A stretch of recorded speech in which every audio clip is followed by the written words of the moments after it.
यह शिव पुराण का पहला अध्याय है। इसमें श्री शिव जी का महात्म्य दिया हुआ है। सौनक जी के साधन विषयक प्रश्न करने पर सूत जी का उन्हें शिव पुराण की उत्कृष्ट महिमा सुनाना। श्री सौनक जी ने पूछा, महाज्ञानी सूत जी, आप संपूर्ण सिद्धांतों के ज्ञाता हैं प्रभु। मुझसे पुराणों की कथाओं का सारा तत्व का विशेष रूप से वर्णन कीजिए। ज्ञान और वैराग्य सहित भक्ति से प्राप्त होने वाले विवेक की वृद्धि कैसे होती है तथा साधु पुरुष किस प्रकार अपने काम, क्रोध आदि मानसिक विकारों का निवारण करते हैं। इस घोर कली काल में जीव प्रिया है, आसुर स्वभाव के हो गए हैं। इस जीव समुदाय को शुद्ध बनाने के लिए सर्वश्रेष्ठ उपाय क्या है? आप इस समय मुझे ऐसा कोई शाश्वत साधन बताइए जो कल्याणकारी वस्तुओं में भी सबसे उत्कृष्ट एवं परम मंगलकारी हो तथा पवित्र करने वाले उपायों में भी सर्वोत्तम पवित्र कारक हो।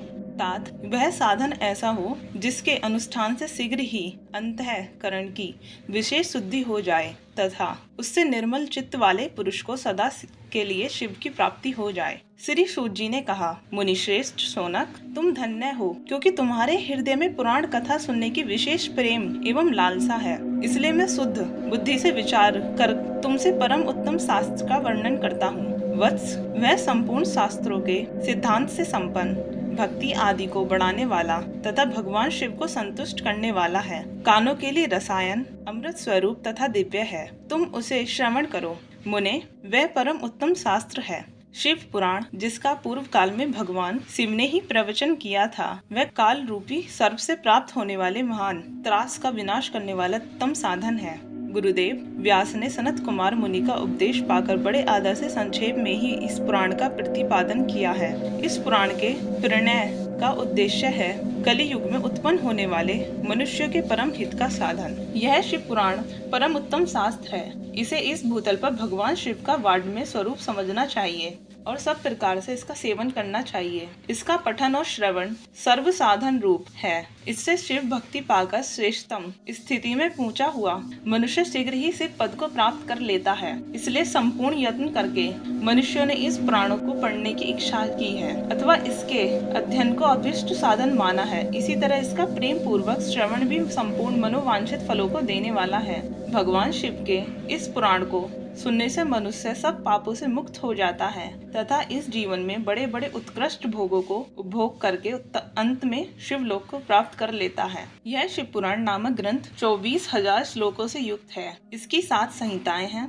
मनुष्य को चाहिए कि वह भक्ति, ज्ञान और वैराग्य से संपन्न हो बड़े आदर से इसका श्रवण करे। 7 संहिताओं से युक्त यह दिव्य शिव पुराण पर ब्रह्मा परमात्मा के समान विराजमान है और सबसे उत्कृष्ट गति प्रदान करने वाला है। जो निरंतर अनुसंधान पूर्वक इस शिव पुराण को बाँचता है अथवा नित्य प्रेम पूर्वक इसका पाठ मात्र करता है, वह पुण्य आत्मा है। इसमें संशय नहीं है। जो उत्तम बुद्धि वाला पुरुष अंत काल में भक्ति पूर्वक इस पुराण को सुनता है, उस पर अत्यंत प्रसन्न हुए भगवान महेश्वर उसे अपना पद यानी कि धाम प्रदान करते हैं। जो प्रतिदिन आदर पूर्वक इस शिव पुराण का पूजन करता है, वह संसार में संपूर्ण भोगों को भोगकर अंत में भगवान शिव के पद को प्राप्त कर लेता है। जो प्रतिदिन आलस्य रहित हो रेशमी वस्त्र आदि के वेस्टर्न से इस शिव पुराण का सत्कार करता है, वह सदा सुखी होता है। यह शिव पुराण निर्मल तथा भगवान शिव का सर्वस्व है। जो इहलोक और परलोक में भी सुख चाहता हो, उसे आदर के साथ प्रयत्न पूर्वक इसका सेवन करना चाहिए। यह निर्मल एवं उत्तम शिव पुराण धर्म, अर्थ, काम और मोक्ष रूप चारों पुरुषार्थों को देने वाला है। अतः सदा प्रेम पूर्वक इसका श्रवण एवं विशेष पाठ करना चाहिए।